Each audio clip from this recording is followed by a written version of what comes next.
13 जून 2025 मध्य पूर्व की गर्मियों की दोपहर में हलचल मच गई।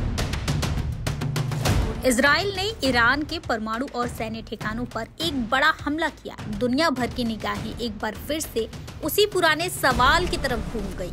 क्या यह टकराव परमाणु युद्ध की ओर बढ़ेगा? इजरायली हमलों के जवाब में ईरान ने तुरंत मिसाइलें दागी और धमकी दी कि अगर उसके ऊपर परमाणु हमला हुआ तो उसके पास सभी विकल्प खुले हैं। मगर असली तूफान तब आया जब ईरान की ताकतवर सैन्य इकाई IRGC के वरिष्ठ कमांडर मोहसिन रजाई ने दावा कर दिया, अगर इजराइल ने ईरान पर परमाणु हमला किया तो पाकिस्तान जवाब में इजराइल पर परमाणु हमला करेगा। ये शब्द मीडिया में गूंजे और फिर सोशल मीडिया पर आग की तरफ फैल गए।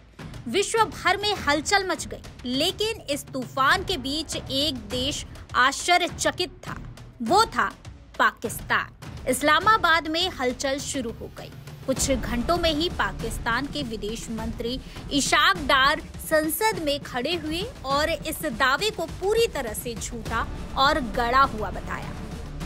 उन्होंने दो टूक कहा, पाकिस्तान की परमाणु नीति केवल आत्मरक्षा और क्षेत्रीय स्थिरता के लिए है। फिर रक्षा मंत्री ख्वाजा आसिफ ने भी सामने आकर सोशल मीडिया पर लिखा, हमारा परमाणु कार्यक्रम आक्रामकता नहीं, सुरक्षा के लिए है। तो क्या पाकिस्तान वाकई इजराइल पर हमला कर सकता है?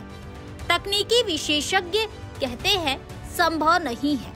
इसकी जो संभावना है वो कम से कम अभी नहीं है। पाकिस्तान के पास लगभग 170 परमाणु हथियार हैं, लेकिन इसका मकसद भारत के खिलाफ विश्वसनीय न्यूनतम निवारण बनाए रखना है। मिसाइलें जैसी शाहीन 2 2000 किलोमीटर और शाहीन 3 2750 किलोमीटर रेंज की है, मगर इजराइल पाकिस्तान से करीब 3500 से 4000 किलोमीटर दूर है।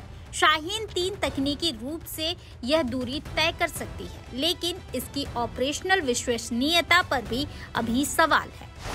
वायुसेना की मदद से हमले की अगर बात करें तो पाकिस्तान के JF-17 या फिर मिराज फाइटर जेट इतनी लंबी दूरी तय करने में असमर्थ है, खासकर कि बिना सुरक्षित रूट के। विशेषज्ञ मानते हैं कि यह शायद एक रणनीतिक चाल थी। ईरान इजराइल पर दबाव डालना चाहता था और पाकिस्तान का नाम जोड़कर मुस्लिम दुनिया में एकता का संदेश देना चाहता था, लेकिन पाकिस्तान को यह मंजूर नहीं था। उसका डर सिर्फ इजराइल से नहीं, वह अंतर्राष्ट्रीय समुदाय खासकर कि अमेरिका के दबाव को भी भली भांति समझता है। अगर उसे परमाणु हमले की धमकी देने वाला माना जाता है तो उसे आर्थिक और कूटनीतिक कीमत चुकानी पड़ सकती है। तो इस मामले पर पाकिस्तान सफाई क्यों दे रहा है, इस ग्राफिक से समझिए। वैश्विक दबाव, परमाणु हथियारों की बात अंतर्राष्ट्रीय चिंता का विषय बन जाती है। भारत के साथ तनाव, पाकिस्तान पहले ही दक्षिण एशिया में अस्थिरता से जूझ रहा है। आंतरिक खतरे, आंतरिक संगठनों में परमाणु कार्यक्रम की सुरक्षा एक गंभीर चिंता है। ईरान का दबाव, सांस्कृतिक और धार्मिक रिश्तों के बावजूद दोनों देशों के बीच सीमा विवाद और संदेह भी है।